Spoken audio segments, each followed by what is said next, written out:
yang kiñci vittaṃ idha va huraṃ va saggesu va yang ratanaṃ paṇītaṃ nano samaṃ atthi tathāgatena idampi buddhe ratanaṃ paṇītaṃ Etena saccena suvatthi hotu.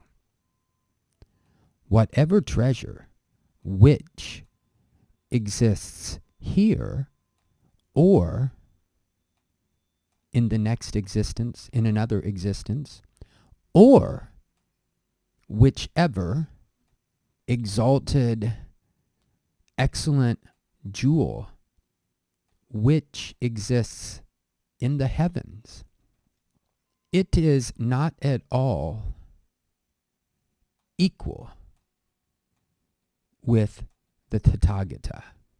This excellent jewel is in Buddha, is in the awakening principle. By this truth, may there be well-being. So we have here kiñci. This is king, which would be what. This is neuter nominative singular. I cannot think, not only today, but ever. This would modify, it is modifying vittaṃ. What treasure? And it is an interrogative. However, when it has this chi appended to it, it becomes whatever treasure, any treasure. And then I like to pick up the relative pronoun here, yang, also neuter nominative singular, which, and we have to understand some form of the verb to be, and we could even add exists. So whichever treasure which is here, idha, in this existence, and then this va, the pattern is usually a, va, b, va, which means you could say either or really just or. Here or huraṃ. I think that came up in Dhammapada, chapter 1, in the next existence, in another existence.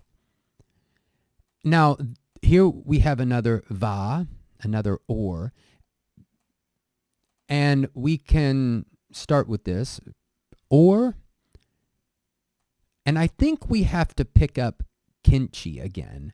I think because of metrical reasons it was left out.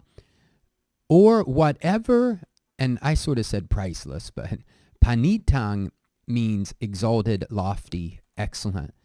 And it is an adjective modifying ratanaṃ, and that is the name of our sutta here. Whatever priceless, lofty, exalted jewel, excellent jewel, which, again, exists or is saggesu. Now, saggesu is from sagga, which means heaven. So this is masculine locative plural, in the heavens. There are many, many heavenly realms in Buddhist thinking. Whatever sort of treasure or jewel we can think of. And we have to keep that in mind. That's our subject actually down here for this verb atthi. This is third person singular present active indicative, to be. So whatever treasure there which exists there that we have in mind, we have a treasure or a jewel in mind, it is not, and then I would say at all. This no is just another way of being emphatic, or an emphatic negative particle. It is not in any way at all samaṃ, equal. And then we have our word tathāgeta. Now this is in the instrumental. If we wanted to preserve that, we could say it is not in any way at all equal with. I think you could kind of think about it or say that in English, but usually we say equal to. So in English we would, we understand in Pali they're using the instrumental case, but we would say something like, almost make it dative. Not in any way equal to the Tathāgata, the one who's gone to thusness, or the thus gone, or even the thus come. There is a daily Pali reading which talks about this word a little bit. Don't always put it in translations, but then this next gata has this P. It's always enclitic.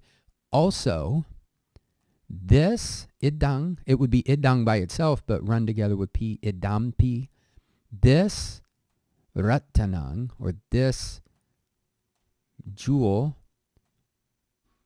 which is exalted, or this exalted jewel, again, we have to understand a form of the verb to be, is in, this is the locative singular of Buddha, is in Buddha, is in the Buddha, or probably we could understand it a little better as in the awakening, like the principle, or in the, it's in awakening. Also, these two words were put in a daily Pali reading. They're not often translated, so, but they can be. And Buddha is a past participle from buddhati, which means to awaken. Can also mean to understand.